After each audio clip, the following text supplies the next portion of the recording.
Hablar de Shingeki no Kyojin es hablar de una de las obras más importantes de los últimos tiempos en lo que respecta a la cultura del manga y el anime.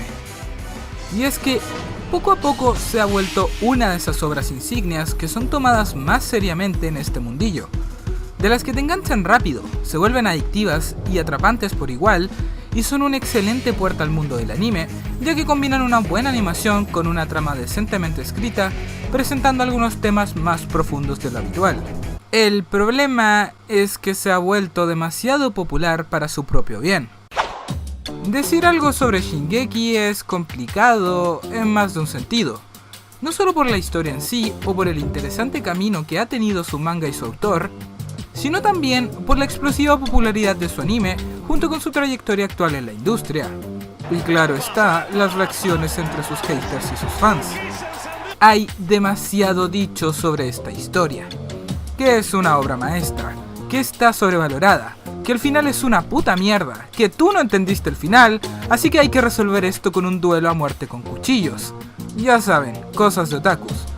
Lo cierto es que cuando se trata de Shingeki, el público tiende a ser más reaccionario de lo habitual, o por lo menos cuando se trata de la historia, porque si se habla del dibujo del manga, la cosa cambia, o por lo menos es lo que quiero creer.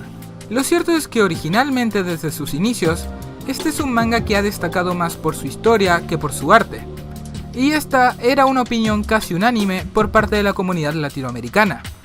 Pero Shingeki no Kyojin acaba de terminar su arco final hace unos pocos meses, y creo que vale la pena preguntarse qué tanto ha mejorado el arte de la obra Isayama en sus ya 12 años de publicación, puesto que la opinión general de su arte ha ido cambiando con el pasar del tiempo, y hablar sobre él me da un escenario casi perfecto para tratar ciertos temas específicos a la hora de dibujar un manga. Quizás mencionar lo bueno, lo malo y lo feo del arte de esta obra provoque que me funen, pero ¿saben qué? Me levanté de buen humor, tengo energía, y como diría el buen Capitán Barbosa, ¡hoy es un gran día para morir! Vale, para hablar del fin hay que hablar del inicio. Y para hablar del inicio, hay que hablar del primer paso. O tal vez un poco más atrás. Esto es Shingeki no Kyojin Tomo 0, una historia one-shot considerada como el capítulo piloto de Shingeki no Kyojin, el cual fue presentado para la Weekly Shonen Magazine en el año 2006. Y aquí podemos ver la obra de Isayama en su estado más primitivo en todos los sentidos de la palabra. Aquí no existían las murallas, y aunque se peleaba con múltiples espadas, el sistema de maniobras 3D aún no era inventado, probablemente porque Isayama aún no conocía a Spider-Man. Sin embargo, los titanes mantenían la mayoría de sus características principales, y la idea de que algunos humanos podían transformarse en uno era planteada desde un inicio. Es una pieza interesante de ver, sobre todo si eres fan del manga, ya que aquí puedes entender cuáles elementos se mantuvieron, cuáles fueron desechados y cuáles otros fueron refinados. Sin embargo, a nivel artístico esta cosa no cumple y se nota. Ya desde el inicio Isayama reconoce que cuando hizo esta historia no tenía ni idea de cómo usar una pluma, y es cuestión de ver lo tosco del dibujo para darse cuenta. Es indudablemente el nivel de un amateur. Por ende, era natural que las editoriales le cerraran las puertas, una y otra vez. La brutal indiferencia. Ya es bien conocido esa historia que dice que cuando Isayama le presentó su trabajo a un editor de Kodansha y este se lo aceptó, tenía la moral tan baja que solo podía pensar que el criterio del editor no estaba bien. Pero, contra todo pronóstico, Shingeki pasó a ser serializado y para su primer capítulo el arte avanzó notablemente, pero seguía teniendo problemas. Isayama mejoró con la pluma, pero su line art seguía siendo descuidado. Había problemas con la anatomía de sus personajes y sobre todo con varias expresiones, por no decir que costaba mucho diferenciar a varios personajes los unos de los otros. ¡No, Reiner! Ah, no, espera, tú no eres Reiner. Continúen con lo suyo. A ver, también hay que ser justos. Cuando se empieza una nueva serialización, es normal que los mangakas tarden un poco en concretar el arte de la obra, e Isayama era un autor novato, así que esto es más que comprensible en su situación. Uno esperaría que poco a poco, con la experiencia, él ya no volvería a repetir estos errores, ¿verdad? No. Bueno, sí. A ver, no exactamente. Empecemos con lo bueno. Primero que nada, ya entrando en la saga del titán femenino, su trazo se vuelve más definido. Sigue siendo algo tosco, pero la silueta de los personajes está más clara en relación a los fondos. Y poco a poco, empieza a marcar más su estilo al concentrar más achurado en la zona de la cara, dándole una estética más sombría a las expresiones de sus personajes. Además, hay un aumento colosal en el uso de las tramas. A ver, tampoco es que no las usara desde un inicio. Estaban presentes en los fondos, las vestimentas y los titanes. Pero ya para el tomo 5, no hay ni una sola viñeta que no las posea y complejiza su uso. Es cuestión de comparar los diseños de varios personajes para darse cuenta que ahora todos ellos presentan un leve sombreado.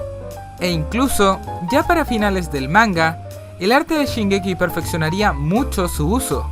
Y es que no solo las usa para definir los tonos de las texturas o la ropa, sino que siempre tiene en cuenta la refracción de la luz, ayudando mucho a que su arte tenga un carácter más realista, aspecto que definitivamente ayuda al tono de la serie. Son algunos de los lujos que puede darse al ser un manga de carácter mensual y que muestra la progresión de su arte con el pasar de los años. Además de que contribuyen enormemente a camuflar varios de los problemas de anatomía que Isayama tiene a lo largo de todo su manga. Porque sí, chicos, Isayama sigue teniendo estos problemas hasta el final de su obra. ¡Mentiras! ¡Sucias mentiras del niño terrícola! Ok, percibir esto puede ser difícil, así que permítanme explayarme. Si comparamos esto con esto, hay un más que claro avance. Todo está mucho más detallado y definitivamente no hay errores que sean tan evidentes como al inicio de la historia, ¿verdad? Pero la clave es que no son tan evidentes, ya que si nos ponemos quisquillosos con los aspectos técnicos en la anatomía, se puede ver cómo tropieza constantemente. Miremos estos tres ejemplos. Todo parece correcto, ¿verdad? Hay un buen nivel de detalle y la perspectiva parece estar bien implementada, pero todas tienen fallas anatómicas. En la primera imagen, el brazo del titán acorazado es muy pequeño en relación a su cuerpo, además de tener el codo claramente dislocado. En esta otra, el brazo derecho de Mikasa está absurdamente corto y no logra bien el efecto de perspectiva. Y en la tercera imagen, el torso de Eren es tan largo que tiene 5 pares de abdominales.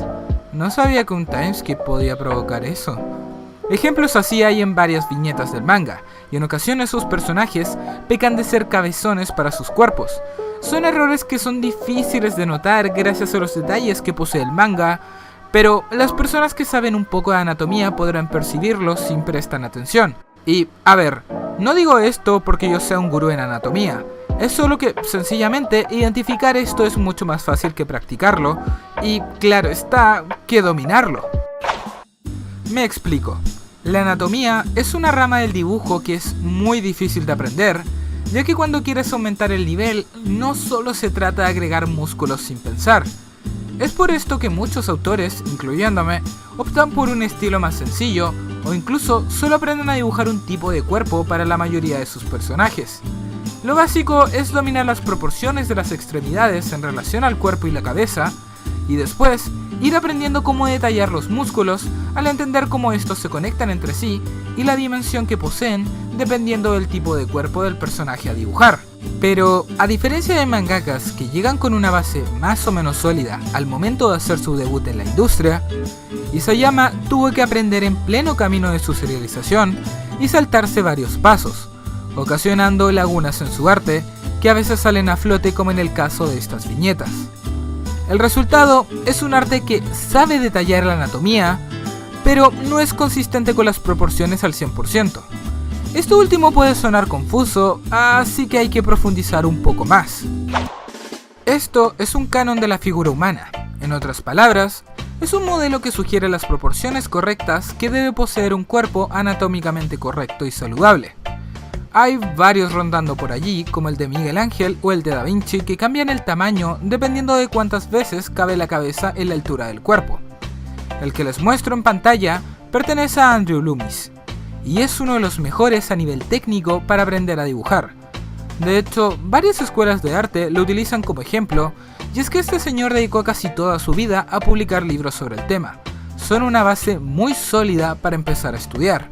Pero, a la hora de la verdad, resulta que la mayoría de los artistas tendemos a desarrollar un canon propio de acuerdo a nuestros propios gustos, preferencias y fetiches, por lo que no todos dibujamos apegados al libro. Y eso está perfecto, en la variedad está el gusto. Y de ahí la clásica frase, es mi estilo. E incluso existen algunos individuos que desarrollan más de uno y los van fluctuando para alterar el tono de la obra con el fin de potenciar la narrativa de la misma. Es algo fascinante en realidad. Pero lo que marca la línea son las intenciones del dibujante. El problema es que cuando no eres consistente con las proporciones que tú estableciste en tu arte y tus diseños, ya no es parte de tu estilo, es directamente un fallo. Y como Shingeki aspira a un mundo más realista, la vara de exigencia puede ser mayor y es más fácil meter la pata. Sin embargo, Isayama sí se ha esforzado con la anatomía, y aunque no la domina del todo, ya desde el inicio ha tomado decisiones creativas con ella, sobre todo cuando hablamos de sus titanes.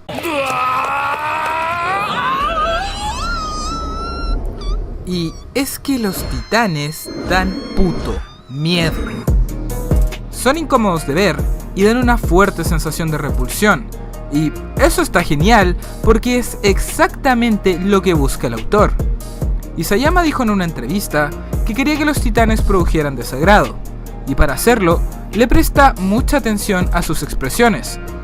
Según sus palabras, saca referencia de personas al azar y les da una expresión forzada que no encaje con la escena, manteniéndolas a lo largo de su historia para aumentar ese efecto de incomodidad. E irónicamente, a veces las desproporciones le juegan a su favor, ya que agranda o empequeñece las extremidades del cuerpo a propósito, haciéndolos más grotescos a la vista. Son decisiones muy antiestéticas, pero son excelentes por eso mismo, ya que contrastan fuertemente con los humanos de una forma más terrorífica, sin dejar de recordarnos cierto parentesco a ellos. Pero el verdadero paso final radica en cómo Isayama expone las fibras de los músculos, los dientes y los tendones a varios de sus titanes más importantes, dándoles más variedad y ese toque más único y orgánico tan característico de su estilo. El titán colosal es el epítome de lo anteriormente dicho, ya que tiene el pack completo, siendo en mi opinión el más grande ejemplo de estos puntos. Y ya que hablamos de cosas grandes, hablemos de tamaño. ¿Grande? No a ese tipo de tamaño.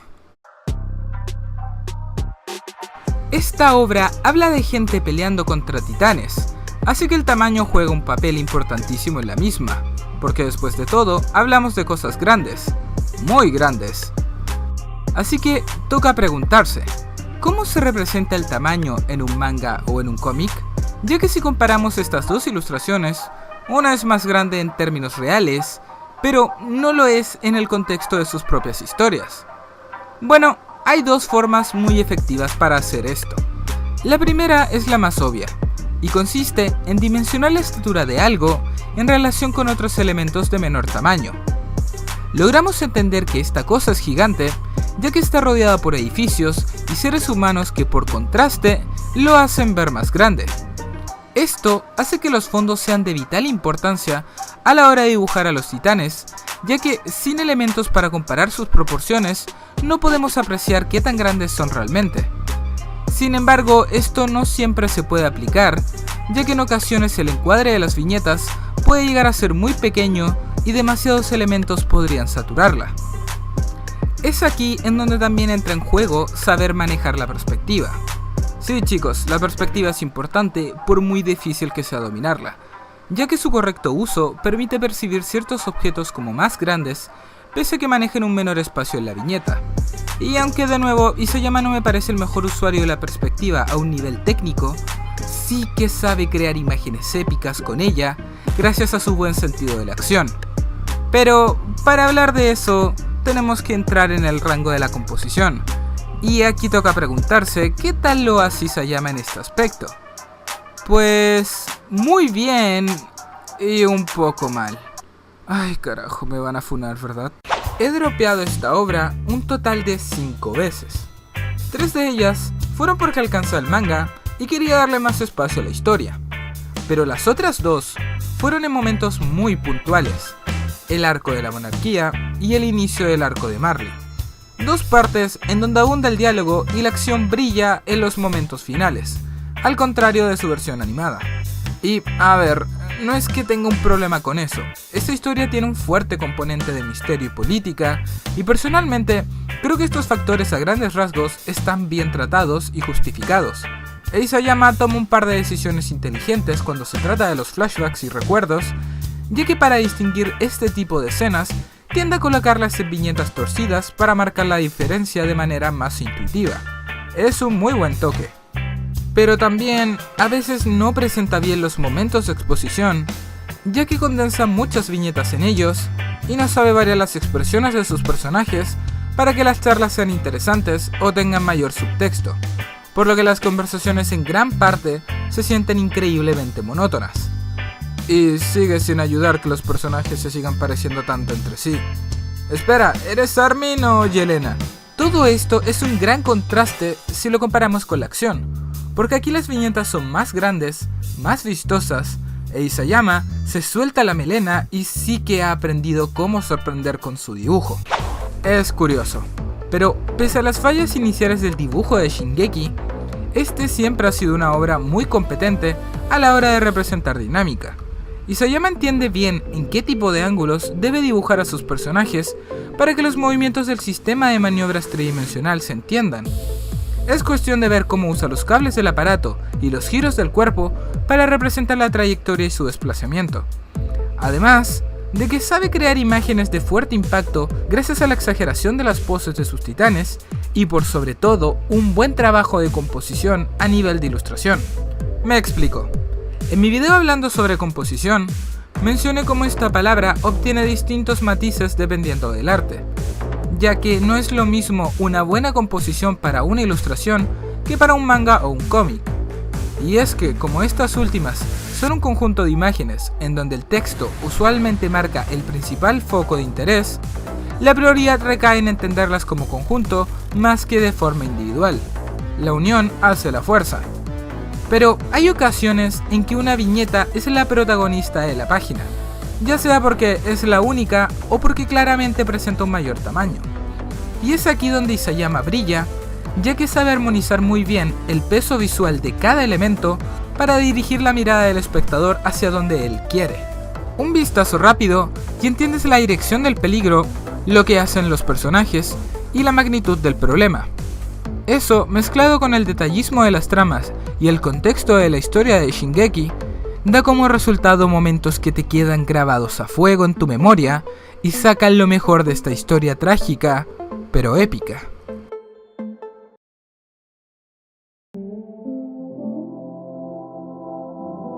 A nivel de dibujo, Shingeki no Kyojin no es perfecta y está plagada de fallos. Pero ¿cómo no lo va a estar si tienes a un autor que está constantemente arriesgándose por mejorar su dibujo? Desde el inicio Isayama entendía que su arte no estaba a la altura, y aunque en el proceso cometió muchos errores, el tipo lo consiguió, logró superarse. Sus ilustraciones logran impactar, y a la hora de la verdad, por muchos pequeños defectos que tengan, no importan, porque logra transmitir lo que quiere. Su dibujo no me parece el mejor para usar de ejemplo a nivel técnico, sobre todo si buscas aprender, pero sí lo que pudo hacer con él. Y es que al final del día, Isayama pudo contar la historia que quería. Y joder, es una muy buena. Una que habla sobre los dilemas de la libertad, el sacrificio, y pone en juicio sus valores. Es el ejemplo perfecto de que cuando se le da la oportunidad correcta, a la persona correcta, puede salir una más que excelente obra. Y un parque temático de puta madre.